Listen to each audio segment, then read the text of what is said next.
ورحمة الله وبركاته. waxaad ku soo dhawaataan lesson-keena shanaad ee ahaa documentary system-ka. waxaad sidoo hore ku soo wada daawateen ama ku soo wada barateen sida lesson 1, lesson 2, lesson 3 iyo lesson 4. sida ciwaanka ka wada aragtaanba waa last lesson, waa lesson-kii ugu dambeeyay aan kaga hadli doono documentary system oo aan maanta ku soo xiri doono. hore waxaan soo wada dhiganay hair follicle oo ahaa accessory organs of the dermis, marka xubnayaasha marka caawiya dermiska. sebaceous gland waa kan labaad weeye. sebaceous gland secrete wuxuu soo daayaa oil, wuxuu soo daayaa saliid sebama oo ah waxy matter walax waxya oo ah xayda waxaanu sidoo markuu soo deeniyo gland soo deeniyo oil, saliidaas waxay markaa taraysaa ama ay ka caawinaysaa inuu to soften inuu jilco oo wax jilicsan noqdo softina and waterproof skin. biyihiina uu markaa skinka ka celiyo. skinkeena wuxuu noqonayaa mid skin aan ku xagxaganayno oo siman oo soft ayuu noqonayaa skinkii markuu soo daayo glandkani oil sibamta soo daayo. haddaba skinkeenu to protect wuxuu ka difaacaa against friction, inuu isxoq sameeyana waxa ka difaacaya sebaceous glandkaas difaacaya oilka marka uu soo deenayo. haddaan eegno sawirkan wuxuu sheegayaa sawirkan waxa weeye skin surface-kii wadaga dusha sare waa skin surface-kii, sibamtii la soo deenayna waa halkan ku taala. halkaan waxa ku yaala sebaceous glandkii oo meeshii uu ka soo baxayay oilkii oo meeshii uu qanjirkii soo deenayay oilka halkaas ayuu dhacaa ayuu ku yaala. haddaan ka sii socono entire body dhammaan jirka oo dhan waa laga helaa except marka laga reebo palms and soles, calaacalaha marka laga reebo. produce wuxuu soo daayaa sebum, sebaceous gland wuxuu soo daayaa sebum, soo daayaa sebum oo macnaheedu tahay waa oil ama waa saliid oo waxy matter ama walax xaydh leh. markaa saddex shaqo ay noo qabtaa hadaba sebumtu saddex shaqo ay noo qabataa iyo wax ka badan. saddex shaqo ugu yar muhiimsan.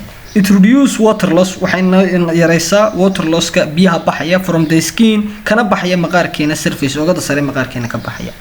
it protect waxay difaacdaa the skin maqaarkeena from infection, waxay ka difaacdaa infectionska by bacteria sida bacteria iyo fungi-ga. it keeps waxay ilaalisaa your skin jirkeena marka waxay ka ilaalisaa waterproof, waxay u tahay biyo celin bay u tahay. biyaha marka jirkeena lagu daldaloolay biyo soo gali lahaa ayaa waxa naga ilaalinaysa marka sibamta naga ilaalinaysa. haddaan soo gudubno ka saddexaad oo noqonaya nails oo ah isaguna ah accessory organiska ah ee of the dermis kamid ah.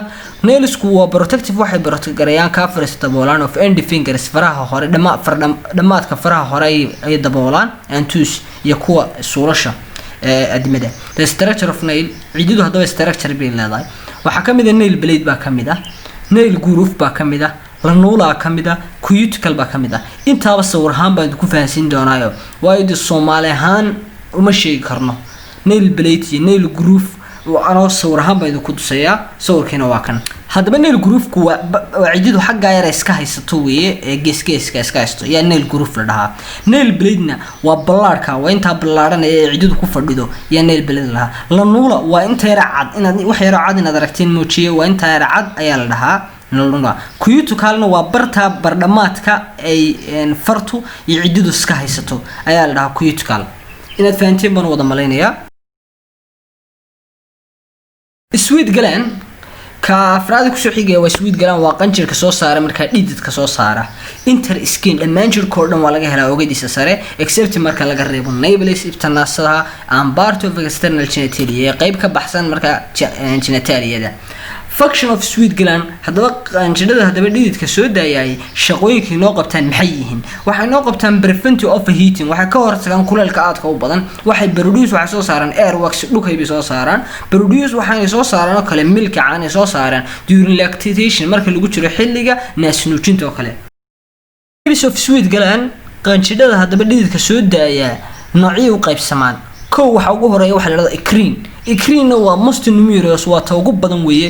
true sweet waxay soo deysaa dhidid marka run ah oo 99% water yahay ayna kuna jiraan some salt, xoogaa salt ku jiraan and trace of water iyo wax yar oo micro trace oo yar ay ku jiraan waste oo qashina.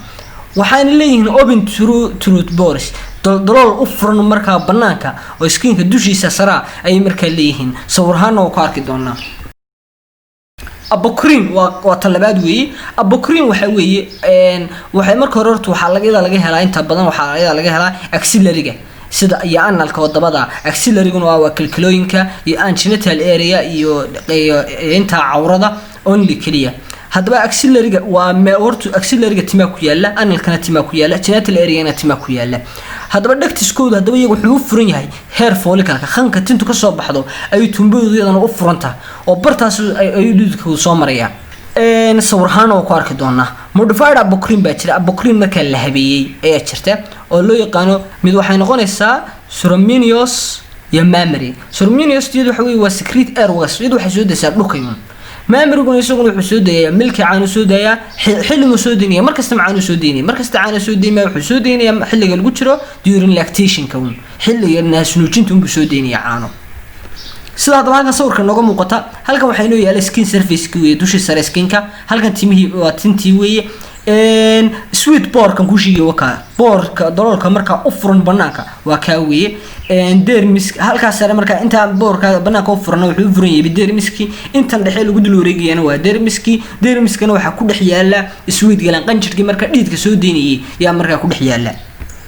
haddaan bal eccrine u nimaano eccrine sweet gland iska dam nimaano eccrine sweet gland isku boorkooda iyagu wuxuu u furan yahay banaanka ayuu u furan yahay boorkooda oo waxa tima soo raacay iyo waxaas ma jirto iyagu banaanka u furan yahay saad sawirka wada aragtaanba. haddaan soo yar qaadano apocrine sweet gland apocrine isagu wuxuu kan aad arkaysid tintii ayuu ku dhex jiraa. sweet gland waxa qanjirada dhididku waxay u furan yihiin booriskiisu dhagti tumbada hair follicle-ka ay raacsan yihiin halkaas ay raacsan yihiin marka tintaas la soo baxayaan marka waxa la yiraahdaa hadii qofku marka timaha iska xiiri waayo oo marka uu timaha iska habin waayo oo marka ma ka qabaysan waayo waxa laga yaabaa in hadhow order sameeyaan hadda sida rag oo kale da shiri wax yeeshaan sida axillary-ga hadii ay timuhu iska ka baxaan su'aalaha kale oo dhididkiina marka dhididna ku raaco marka shiri yeeshaan waa khasab weeye. marka inta badan dadka waxa lagu tayaa timaha iska jiraan marka maadana marka sida marka ay order u yeelan. lesson 5 halkaas loogu dhamaaday waxaana halkan inoogu eeg chapterkeeni koobaad ee ahaa documentary system. waxaad igala soo xiriirtaan wixii u baahan assignment-ga chapterka koobaad page-kayga ah casharada caafimaadka. mahadsanid.